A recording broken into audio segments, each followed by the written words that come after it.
बिस्मिल्लाहिर्रहमानिर्रहीम। आज की वीडियो है मेरी बीटर रूट पे चुकंदर के पौधे पर।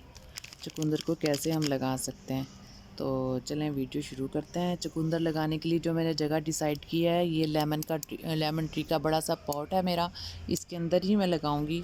तो ऐसा है कि चुकंदर जो है सितंबर से लेके फरवरी तक हम लगा सकते हैं, लेकिन मैं इसको अक्टूबर में लगा रही हूँ, ताकि मेरी जो पहले ही इसी के अंदर से निकल गए हैं फ्रूटिंग या जो भी मैंने वेजिटेबल्स निकाली थी। अब मेरे पास ये जो है पॉट बिल्कुल फ्री था, तो इसके अंदर मैं मुकम्मल तौर पे कभी कभी पनीरी भी लगाती रहती हूँ, मुख्तलिफ़ चीज़ों में इसको इस्तेमाल करती रहती हूँ।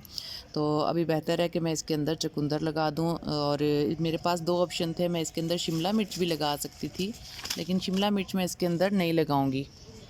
इस वजह से शिमला मिर्च नहीं लगाऊंगी कि इसके जो पौधे हैं शिमला मिर्च के, वो थोड़े बड़े हो जाते हैं और फिर ये मेरे उसके साथ इंटरप्ट करेंगे लेमन के पौधे के साथ।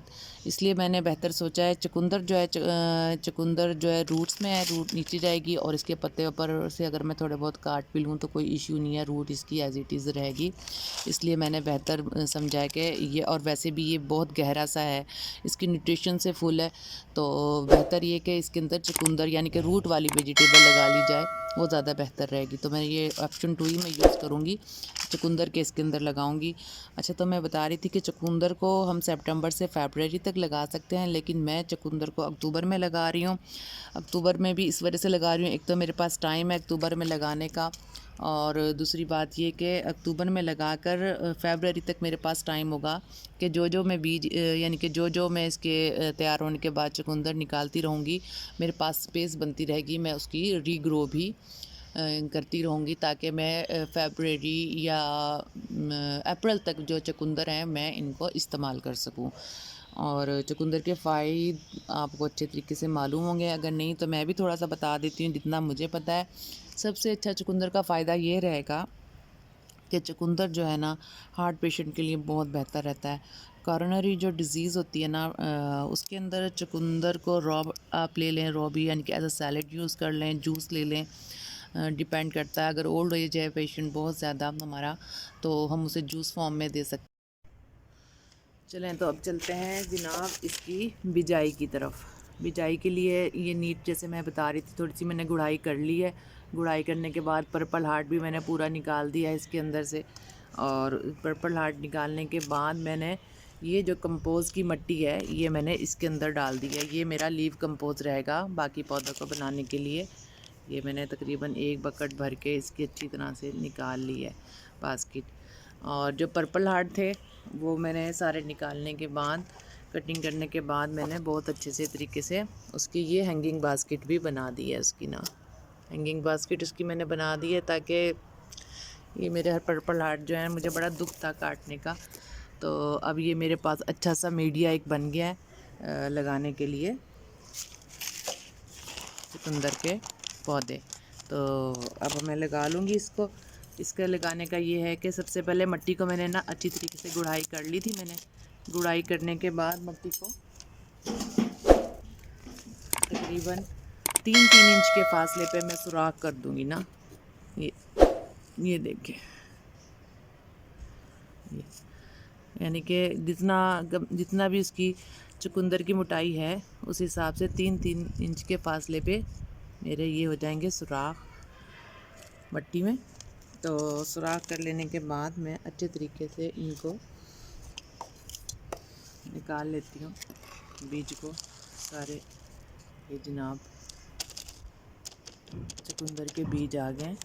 ये जो मुझे एक पैकेट है 50 रुपीज़ का एक मिला था, तो अच्छे खासे इसके अंदर बीज हैं। ये बीज बस अब एक एक सुराख के अंदर एक एक बीज डालूँगी।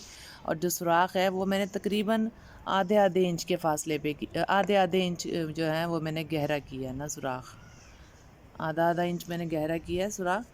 तो ताकि जो है ना, और मिट्टी मेरी बिल्कुल नरम है, नरम बिल्कुल मिट्टी है, ताकि इसको जो बीज को ना प्रोपिगेट होने में ज़्यादा मसला ना बने ना।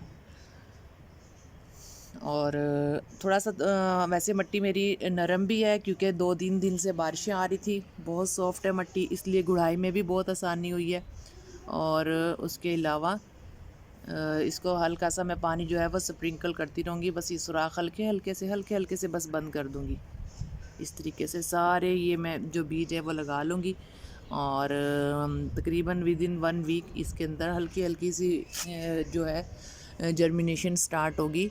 तो उस वक़्त मैं ख़्याल रखूँगी, अगर दोबारा मौसम ख़राब हुआ तो पूरा गमला तो नहीं मैं उठा सकती, ये है कि एहतियात रखूँगी इंशाल्लाह। इस मौसम में जो बारिशें होती हैं ना, शदीद बारिशें नहीं होती कि बहुत बुरे तरीके से, हल्की हल्की बूंदाबांदी होती है और वो जो बूंदाबांदी होती है वो पौधों के लिए अच्छी होती है, कोई इतना इशू नहीं होता उससे। एक्सेसिवली जैसे सेंसिटिव हैं जैसे सकुलेंट्स वगैरह, उनमें हमें केयर करना पड़ती है, लेकिन ये जो टमाटर वगैरह की पनीरी अगर हमने लगाई हुई है उसमें ख़्याल रखना पड़ता है। अगर गमलों में लगाई है तो बहुत ज़्यादा बारिश हो तो उनको उठा लें, अदरवाइज़ जैसे ये डीप से पॉट में है तो कोई इसमें ऐसा इशू नहीं होगा। तो ये बस इतना सा सिंपल सा इसका प्रोसीजर था। तो जैसे जैसे मेरे चुकंदर निकलते रहेंगे और मैं साथ साथ उसको, एक और मेरे पास पैकेट पड़ा हुआ है, साथ साथ मैं इसको उठा के यानी कि नए सी वो करती रहूँगी, जर्मिनेशन के लिए नए नए बीज लगाती रहूँगी, ताकि जो ये जगह है ये भी मेरी यूटिलाइज़ होती रहे और जो फरवरी के एंड तक या अप्रैल तक कम से कम जो है चुकंदर को मैं लुत्फ़अंदोज़ होती रहूँ। और फ़वाइद मैं तकरीबन बता भी चुकी हूँ, हार्ट पेशेंट में बहुत अच्छा सा यूज़ होता है। और तकरीबन इसके अलावा भी ना, स्टमक में भी अगर आप बाकायदगी से खाते रहें ना तो स्टमक भी आपका बहुत अच्छा रहता है चुकंदर। ये तो बात अगर मेरे बताने की है, लेकिन जब आप पर्सनली एक्सपीरियंस करेंगे उससे आपको यकीन भी आएगा। चलें, बहुत शुक्रिया। अपना और अपने प्यारों का बहुत ख़्याल रखिएगा। और ये मैं बैलेंस के लगा देती हूँ। अल्लाह हाफिज़।